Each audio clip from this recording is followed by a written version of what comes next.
Hello friends. So, we are in the last phase of this course, at least theoretically wise, in terms of the classroom lectures. Today we are going to start the third phase of the employment communication process, and that is personal interviews. We have for you today lecture 30, interviewing for employment. And interviewing has been in fact studied in this class from both sides of the desk. Remember that as candidates, as applicants, this is one side of the story, the other is the side of preparation. The other side of the table belongs to the interviewee, the one who represents the organization or the recruitment agency or the company who is trying to induct you on their payrolls. So, interviewing from both sides of the desk, this is what we will be talking about in lecture 30. So, the concepts I will be covering in this lecture, first of all we define the interview, and then we think about, we consider the two questions: how do you feel about interviews in terms of are you suffering from interview anxiety or not, and if not, why, if yes, why. We go in great detail on the hiring interview, and we consider diversity as a parameter when we study the interview. To move further, we will be covering technology and the use of technology in job search. We will look at the legal aspect of interviewing, where illegal questions are asked and what you should do in such circumstances. We will have a small program. Before we end, we will have a small program or a small prescription on how to increase your effectiveness in interviews, some guidelines, and we will close with a summary. So, we define an interview as that which is beyond conversation. It is of course conversation, but it is more than that. The interview has been defined as the most common type of purposeful, planned, decision making, person to person communication. Just a small interruption, person to person's communication is also and generally is the case in interview. So, the interview, I repeat once again, is the most common type of purposeful. The purpose is to induct, the purpose is to choose the best candidates for the job vacancies available. Number 2, planned. The interviewers have planned how to move about the 10 minutes or 5 minutes the interview will take place, and you also have planned, prepared your answers, thinking that they might ask such questions, sorry. Then we have a decision making, because you as an interviewee have to decide whether you will take the call, whether you will join that company or not post the interview or towards the end of the interview being concluded, and they as employers or recruiters also have to take the decision whether they will pick you, whether they will select you or not. So, now the question of what is an interview can also be studied under the heading of purposes and goals. What are the purposes for which the interviews are held, and what are the goals which the recruiter wants to meet through holding the types of interviews as 6 given. The first is the information gathering interview, the second the appraisal interview, the third the persuasive interview, the fourth the exit interview, the fifth the counseling interview, and the last and sixth is the hiring interview, which is our matter of concern and consideration in this lecture series on employment communication. So, the information gathering interview is designed to collect information and opinions or data, and we will give you example of that very soon. The appraisal interview is that which is designed, which is geared towards the evaluation of the candidates or who are being interviewed, the interviewees. The third one, the persuasive interview, is designed to influence attitudes or behavior. These are those kind of interviews which are conducted by ad agencies or people in the media, because they want to influence the attitude or behavior of the customer or the client and make them buy their product or service. More on that in few slides from now. The fourth, the exit interview, is that which is designed to determine why someone is leaving a position. You see, we commonly speaking we say that In fact, nobody is indispensable in an organization, but the point is, if there is somebody who is very good, very productive, very cordial, and has a good track record, a career record in the company or the organization, and is planning to leave, an exit interview is conducted to determine why he or she is planning to leave the position in the company. Then we have the fifth one, which is the counseling interview. It is designed to provide guidance. It is the kind of interviews which are held in counseling centers, where the person who has a issue with perhaps going into the regressive cycle is counseled, so that he can come out of his mental issues or problems and become mentally healthy, back to life, normal life. The sixth and last is that which we will deal at great length and great depth. This is the hiring interview, and it is designed to select the right person for the job. Now, we have the examples of the 6 types of interviews. The first is the interviews conducted with experts to complete an assignment, interviews conducted for the popular media, that is the information gathering interview. The second is that interview in which the interviewer is superior from management, expectations and behaviors are brought closer together. The third is the sales interview, salespeople with customers. The fourth is the employee and the employer, to refine the hiring process to help prevent other employees from leaving, or merely to make the departure a more pleasant experience for both, so that if required, if in future time or situation requires, then that person can be called back to the company which he had left. The fourth is the exit interview, and the fifth is the counseling interview. It is conducted by someone who has special training in psychology, may it be clinical psychology or mental health, mental psychology, and this is a person having had a specific degree required for guiding and supporting the candidate or the interviewee, the one who is having issues with his or her mental health. The last one, the sixth, is the hiring interview, and it is designed, the example is that it is the purpose of this hiring interview is to fill up an employment position. So, now we come to the question which you can ask yourself: how do you feel about interviews? And mostly people will be very nervous and anxious before the interview, but there may be some situation where somebody may not be nervous or concerned or troubled about the interview, about the forthcoming interview, and this is actually a problem. This is not actually good. It does not speak of overconfidence, because overconfidence may take you in the wrong direction at the time of the actual interview. The point is that not being concerned at all about participating in an interview is just as much of a problem as being a nervous wreck. So, you have to find a balance. You must be concerned, you must be slightly worried, but you must not be overtly worried, or you must not be not at all worried. The middle path is the prescription. So, let us come to business, and here we have for you the hiring interview. Now, we have already done the few stages which go before you reach this stage of the hiring interview. The preliminary task before you plan for a hiring interview is to prepare the cover letter and the resume. Cover letter and CV writing, which was the first phase of the employment process. And the resume, we have just done it, but we need a quick revision. Consists of the following parts. The first, on top, is the contact information, followed by job objective or career goals. Then you have your employment history and educational qualifications, followed by relevant professional certifications and affiliations. Sixth is community service, or your work with other than your company, NGO and NPO, non-profit organizations. And seventh is your special skills and interests, and the eighth and the last part of the CV is the references.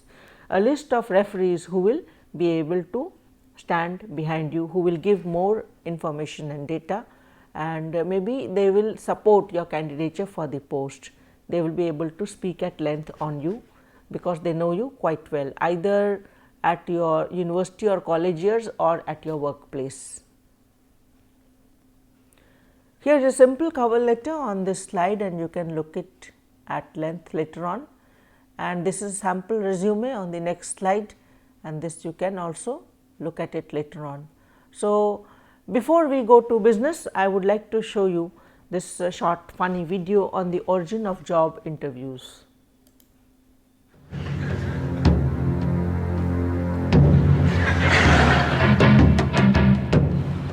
So, you want your job? What do you do? Me and we have made hunter. Me all together. You hunt together. These days, many men. So, they will say us having. Say your more time. Hunter? Maybe get Why do you leave that job? That's more time. Me make a jump bigger. How long you with that job? 10 months? 10 months? Me hear you leave after 2 months. Me hear you leave and go travel around playing with friends. Me too. Me don't try to chase for time. Me just want to play.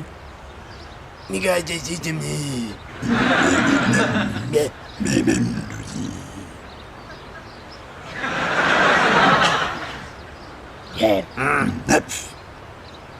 Lovely. Little. Little. Going to land there, people.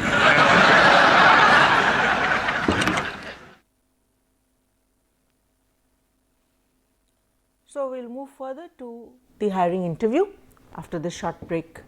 So, first of all, let us come to the structure or the stages of the interview.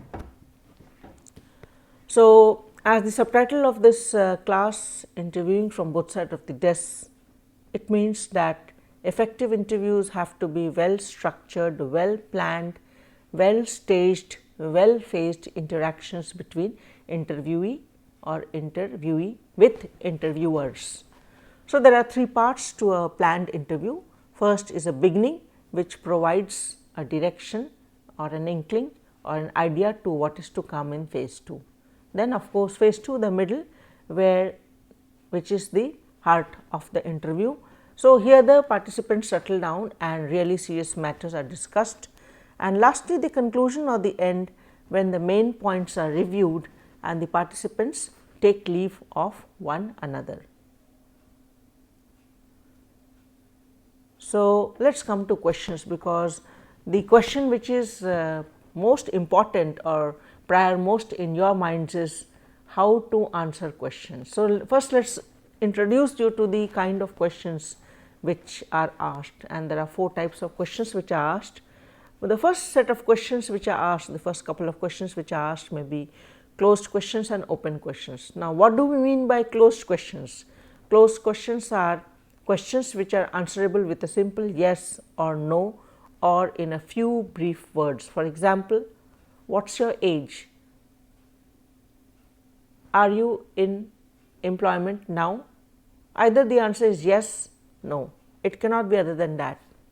Are you married? Yes, no. How many years have you worked? Maybe 10, 20, 15. But so in a few words or yes, no type of questions, these are closed questions, because thereafter you can't move further. Then there are open questions, and these are those type of questions which are the opposite of the closed questions, because they offer the interviewees or the interviewee freedom to extend the scope of the answer.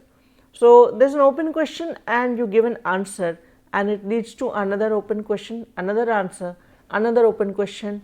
So, the interviewee has the scope and the agility, the wish, if he wishes he can ask, he can extend the scope of the question based on the answer and ask further questions.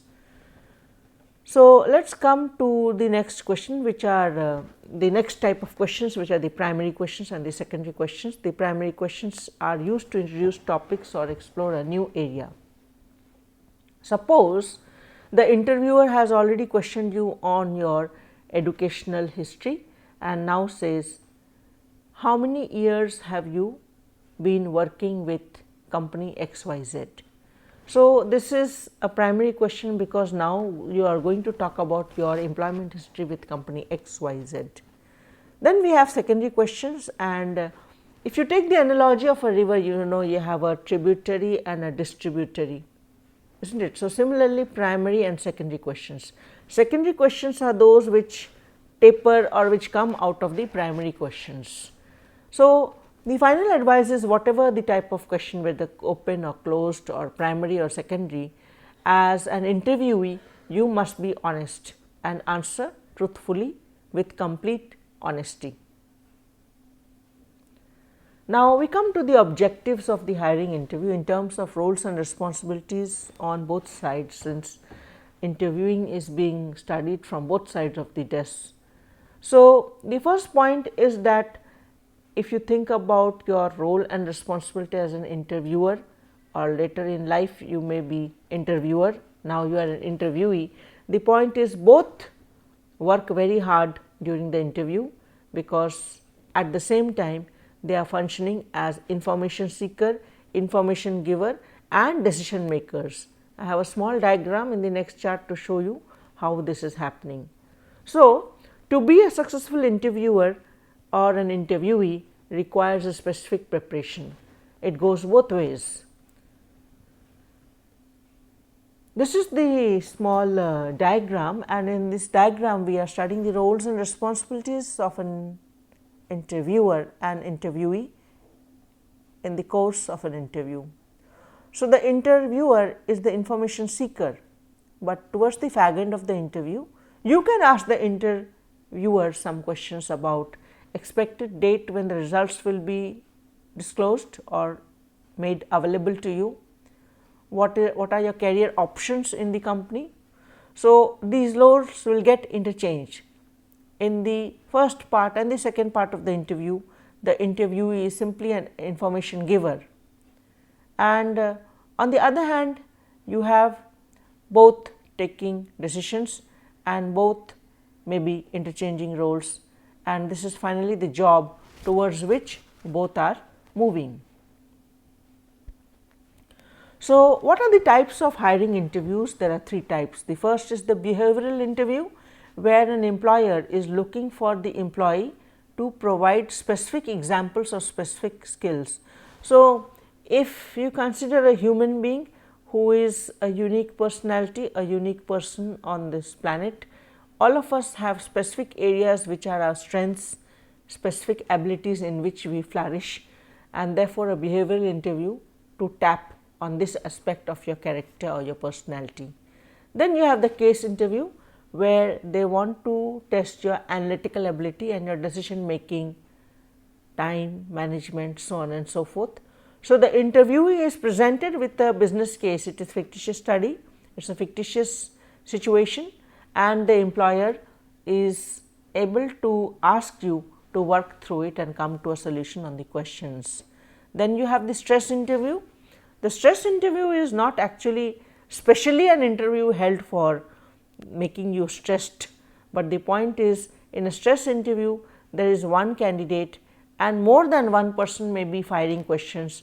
So, before the candidate or the interview is through with answering one question, or maybe he wants to say something more, another question is shot at him and he has to respond back. So, the situation is stressful for the interviewee because he is being bombarded with questions from all sides. The board, the interview board is more than one person.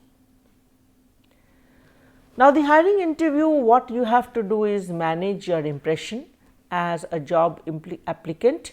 On the other hand, the interviewer also has to manage the impression. If the interviewing is to be effective and goal oriented, result driven, the point is, today you are a job applicant, sometime in your life you will be an interviewer. Whatever it is, learn from now. Even the interviewers have to learn how to read the candidate, how to give the correct impact, so that when the candidate or the job applicant goes out, then he or she is not having a negative feeling or a feeling of despondency or depressing experience with the company. So, both sides have to manage the impressions they cast or they create or they in fact impact on each other in order for the interview to be effective and productive and pleasant first of all. So, if we consider now the issue of diversity, because we have a workplace today which is having a flat organizational structure, more and more the workplaces are becoming flat organizational structures, not tapering with one leader and maybe two deputies and so on and so forth. More and more there is democracy and transparency at the workplace. And number two, it is a global village and we have MNCs everywhere. We have Indian students working abroad, we have students from or candidates from other countries working in our country. We have working through the video conferencing mode, through the web conferencing mode at various times of the day, all 24 hours of the day.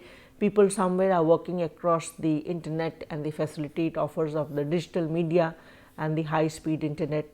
So, you will be working with people of different cultures. Now, this diversity, what is the relation of diversity to interview?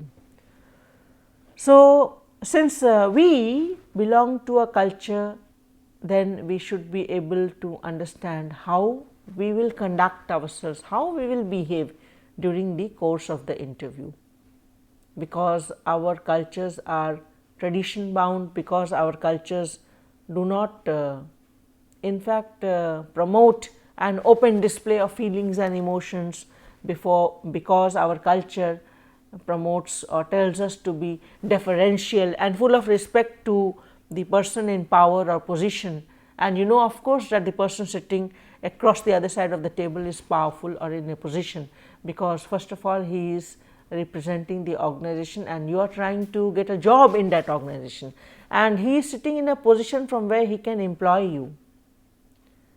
Therefore, our culture makes us deferential and makes us respectful and on our best behavior, verbally, non-verbally, when we have the interview in progress or when the interview is in conduct. Now, think about the second point here. There are gender and age differences in what employees seek in a job. So, imagine yourself in a situation where you are being interviewed by an old lady, and we have a video which we will be sharing in the next lecture class where we will study this kind of situation. And so, how would these two parameters of gender and age differences across again another parameter called culture or diversity make you aware of how to behave or how to seek or how to be active during the interview process, how to tackle this situation of culture difference, gender difference and age difference during the interviewing process or during the hiring interview. Next we come to technology and the job search, and this is very important in today's world because of the high role and high incidence of the impact of technology in our lives day in and day out, especially in the workplace. So, the web is changing the way in which we find jobs. Now, finding jobs are much fast paced and there is too much of information available. We need to really sieve the information properly when we are actually trying to search or find a job. You see, the point is that if you are still tradition bound or of the old type of mentality or fashion, that you are going to search for papers or newspapers like employment news and weekly employment news. The point is that job openings are posted online much before they appear in the hard copy newspaper. So, the point which you need to understand is that we have to be current, we have to be up to date with the online job portals, because we can't wait for the last date to be over, isn't it? We can't wait for the last date to be over. We have to be on time in applying for the job within the last date. And the second point is that the employers are using computers to add flexibility to currently available interviewing channels. So, we will be talking about virtual interviews, just as I think we are also in an age when you have a video resume. If you go to online writing lab, just note it OWL, just type OWL and you will get online writing lab of Purdue University, where you have a section on how to prepare your video resume. So, if you have a video resume and you have a video link of your resume to your LinkedIn page or your academia page, the point is, on the other hand, on the other side of the desk, you have the employers who are also using digital media and digital mode to add flexibility to the way in which they are interviewing you. You must have heard about the Skype interview, but you must also be aware that there are some mobile applications which the employer will ask you to in fact upload on your Android or your iOS, and after that mobile application is with you, only then the interview will proceed. So, let us be up to date with these new media and the new technologies in our job search attempts. Now, look at the legal aspect of interviews. Sometimes questions are asked which are very touchy, which should not be asked because they are illegal. They are on the wrong side of the law. And in America, we have EEOC, which stands for Equal Employment Opportunity Commission. This is a body or a regulatory body which in fact issues employment interview guidelines. So, it says which questions are legal and ethical to be asked and which are illegal.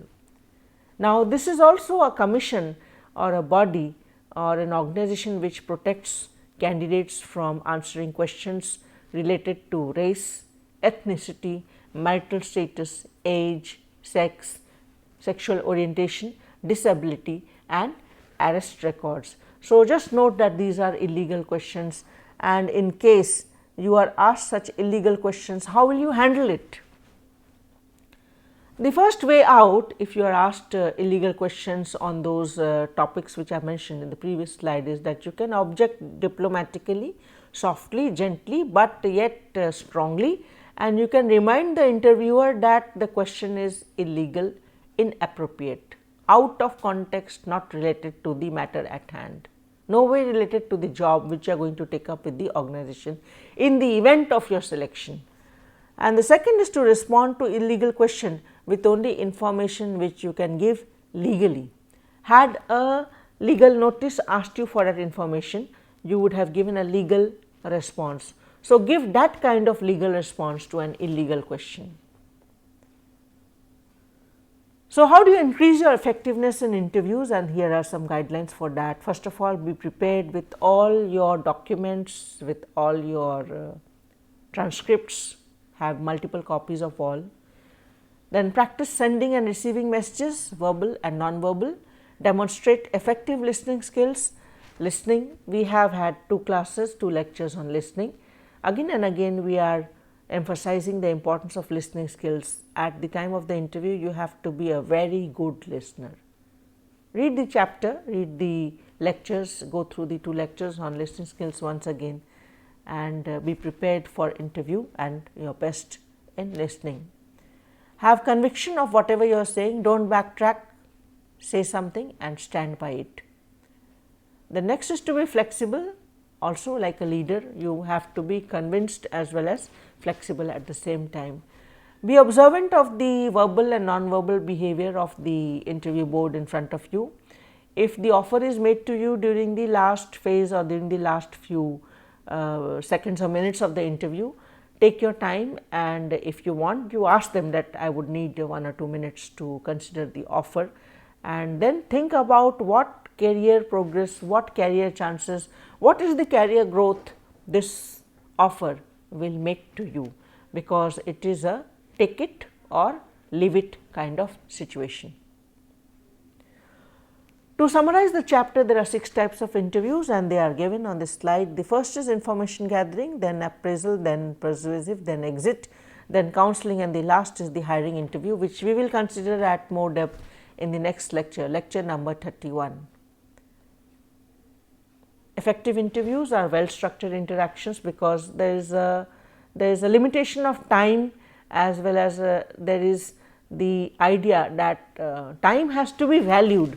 So, both parties do not want to waste time, and therefore, it is well planned how the questions will be asked, and of course, you as an interviewee also are planning how to answer the questions in the shortest possible manner. Then the questions are the heart of the interview and the primary means of collecting data, because basically the interview is meant to seek all information from you and then decide based on that information or data they now possess.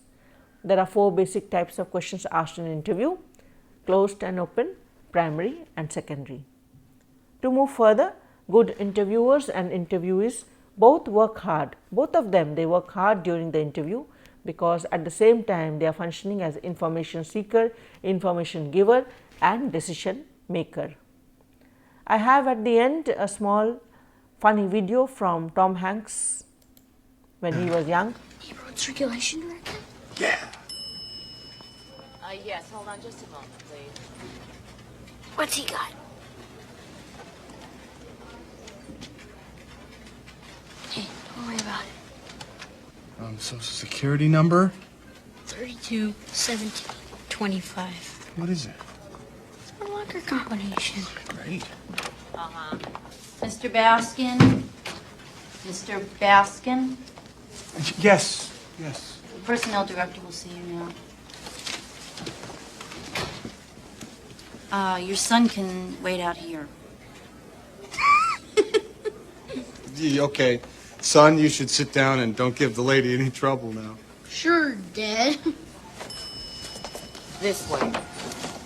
Don't forget, look him in the eye.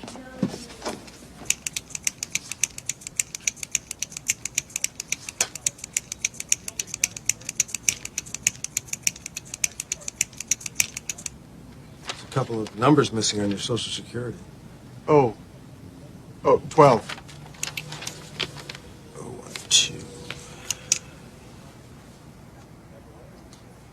Says here you've got 4 years' experience. Yes. All on computers. Yes. Where did you go to school? It was called George Washington. Oh, GW. My brother-in-law got his doctorate there. Did you pledge? Yes. Every morning. It happened again. David, the girl is absolutely useless. You have got to get me someone who knows what she is doing. Excuse me. I'm not getting any of my mail. Nothing has been filed. Ever since she got engaged, my life has been a disaster. You know, she came so highly recommended. She spent the last 3 months writing down her married name. Mrs. Judy Hicks, Mrs. Donald Hicks, Mrs. Judy Mitchelson Hicks, sometimes with a hyphen, sometimes without a hyphen. Sometimes she spells the hyphen. Oh. Well, I really don't know where I can put her. Put her on unemployment. When can you start? Soon. And quite a positive ending to that lecture and that movie segment also as such. These are the references I have used in the preparation of this lecture, and I would like to thank you for being with me, and God bless you. We shall meet soon.